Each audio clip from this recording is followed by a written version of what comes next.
Thanks for watching.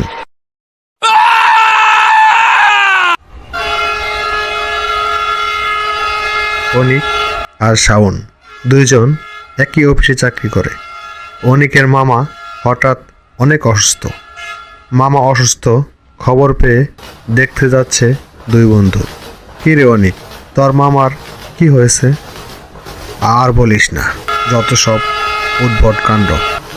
মামা নাকি রাতে বাজার থেকে দোকান বন্ধ করে ফেরার পথে ভূত দেখে ভয় পেয়ে অসুস্থ হয়ে পড়ে। কি বলিস? এটাকে তুই উদ্ভট কেন বলছিস? আমার জীবনেও ঘটে গেছে দুইটা লোমহর্ষ ঘটনা। মনে হলে এখনো শরীরে কাঁপন ধরে যায়। তোর সাথে আবার কি হয়েছিল? বলছি, আমার বয়স সম্ভবত 15 থেকে 16 হবে। আমাদের বাড়ি নদীর ধারে হওয়ায় সন্ধে হতে না হতেই কেমন জানি নীরব শুনশান হয়ে যায়। প্রায়ই সন্ধ্যা হয়ে আসছে, এখনো অন্ধকার হয়নি। আমি দেখলাম নদীর পাড়ে দাঁড়িয়ে আছে আমার বড় বোন। দূর থেকে জিজ্ঞেস করলাম, কিরে আপু, ওখানে কি করছিস? আপু কোনো কথা না বলে চুপচাপ দাঁড়িয়েই রইল।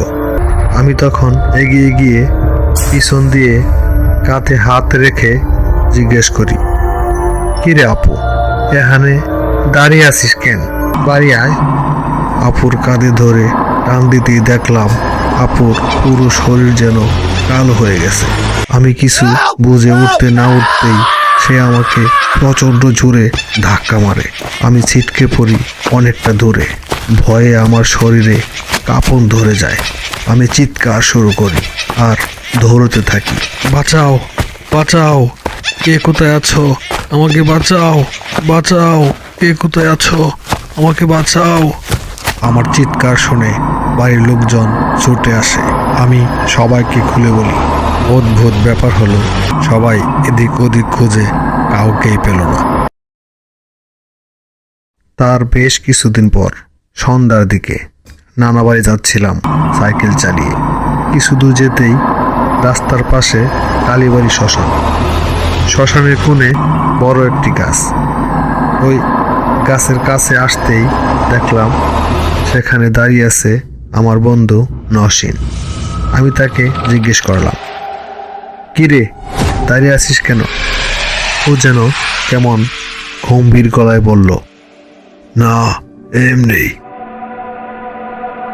ভাবলাম হয়তো ঠান্ডা লেগেছে। কিরে, তোর কি ঠান্ডা লেগেছে নাকি? তোর কথাই তো পাল্টে গেছে। বাড়ি যাবি? চল, তোকে নামিয়ে দিয়ে যাব। আচ্ছা চল তাহলে। অনেকবার ওকে নিয়ে সাইকেল চালিয়েছি, কিন্তু আজকে মনে হচ্ছে আগের তুলনায় 3 গুণ বেশি ওজন। আমার সাইকেল চালাতে অনেক কষ্ট হচ্ছিল। আমি একের পর এক কথা বলেই যাচ্ছি, কিন্তু নসীন কোনো উত্তরই দেয় না। আমি আস্তে আস্তে ওর বাড়ির সামনে চলে আসি। বাড়ির সামনে বসার মতো একটি বেঞ্চ আছে। নসীন আমাকে বলল, বাসায় তো কেউ নেই, তুই এখানে একটু বস, আমি তোর জন্য একটি ডাব নিয়ে আসছি। নসীন আর আমি দুজন মিলে ডাব খাচ্ছিলাম। হঠাৎ করে নসীন আমাকে বলে উঠল, কি রে শাও, তুই কি এই জায়গাটা চিনিস? আরে চিনবো না কেন, এটা তোদের বাড়ি। বাড়ির সামনে চিরচেনা ওই রাস্তা। আচ্ছা, তুই কি আমাকে চিনিস? আরে যা, আমার সাথে ইয়ার্কি মারিস না। আচ্ছা তাহলে দেখ তো আমার দিকে তাকিয়ে চিনিস কিনা। আমি ভাবলাম নসীন আমার সাথে মজা করছে কেন। তারপর ওর দিকে তাকিয়ে যা দেখলাম, আমার শরীরে যেন কাঁপুনি উঠে গেল। দেখি ভয়ঙ্কর এক দানবে পরিণত হলো। কি বিভৎস চেহারা, গায়ে লম্বা লম্বা চুল, মুখ থেকে লালা বের হচ্ছে। আমার ভয়ে হৃৎপিণ্ড বের হয়ে যাবার অবস্থা।